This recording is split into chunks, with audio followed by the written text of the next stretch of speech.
19 нэр төрлийн хүнсний бүтээгдэхүүнээр дотоодын хэрэгцээгээ бүрэн хангах, цаашлаад экспортлогч ус болох зорилготой хүнсний хангамж аюулгүй байдал үндэсний хөтөлбөрийн хүрээнд ерөнхийлөгчийн үйлдвэр үйлчилгээний бодлогын зөвлөгт аваа баяр болон хүнс хөдөө аж ахуйн хөнгөн үйлдвэрийн дэд сайд ган хүлэгнаар үндэсний үйлдвэрлэгч Монфреш Сүү компани үйл ажиллагаатай танилцлаа. За Монгол Улсын ерөнхийлөгчийн санаатаар хэрэгжиж буй хүнсний хангамж аюулгүй байдал үндэсний хөтөлбөрийн хүрээнд өнөөдөр Монфреш компанид ажиллаж байна. За Монфреш компани нь 20 гаруй жилийн түүхтэй 200 хүнийг ажлын байраар хангаж байгаа.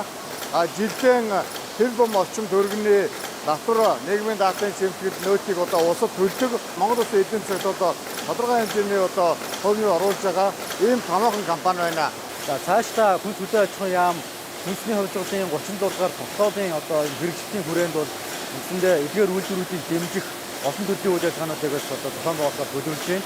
За түүний нэгэнд бол банкны хүүгийн дэмжлэгийг үзүүлнэ эдгээр үйлдвэрүүдтэй.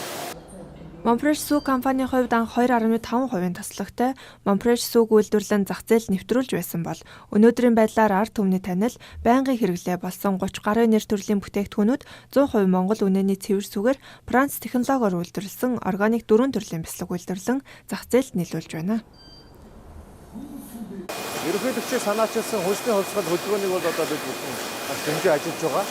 Бид бүхэн бол 1998 оноос Тетрапак технологи Монгол нэвтрүүлсэн угуун үйлдвэрүүдийн нэг Монгол улстай үндэсний үйлдвэр болж өгчөөд 20 гаруй жилиг үлджээ. Тетрапак технологи маань дэлхийд нэг номерын технологи хэвээрээс одоо ч байгаа. Тийм учраас энэ үндэсний чанар аюулгүй байдлын ажиллагааны хувьд хамгийн тэргүүлэх технологи дэлхийд хэвээрээ байгаа. Энэ чиглэлээр одоо хүртэл ажиллаж байгаа бид бүхэн өөрсдөө багтаад явдаг юм аа. Хүнсний хувьсгалын үйл ажиллагааны хүрээнд аж ахуйн нэгжүүдэд хүүгийн хөнгөлөлт үзүүлэх асуудал нь бол маш чухал зүйл гэж гарч байна. Үйлдвэрлэлийг дэмжсэн энэ үйлдвэрийн зээлийн хүүгийн хөнгөлөлт нь бол бидний хувьд бол маш том дэвлэг олно гэж үзэж байна. Дэлхийд дахин том сорилт болж буй хүнсний хомсдол, хүнсний хямралд улс орон бүр анхаарч байна. Харин Монгол улсад хүнсний хувьсгал хийх үндэсний хөлгөн өрнсөн 7 сарын хугацаанд эрх зүйн орчныг бүрдүүлж, төрийн болон төрийн бус байгууллагууд, олон улсын байгууллагууд, үйлдвэрлэгчид нэгдэж 2023 оны 1 сарын 1-ээс тус хөлгөөнийг эрчимжүүлж эхэлсэн юм а.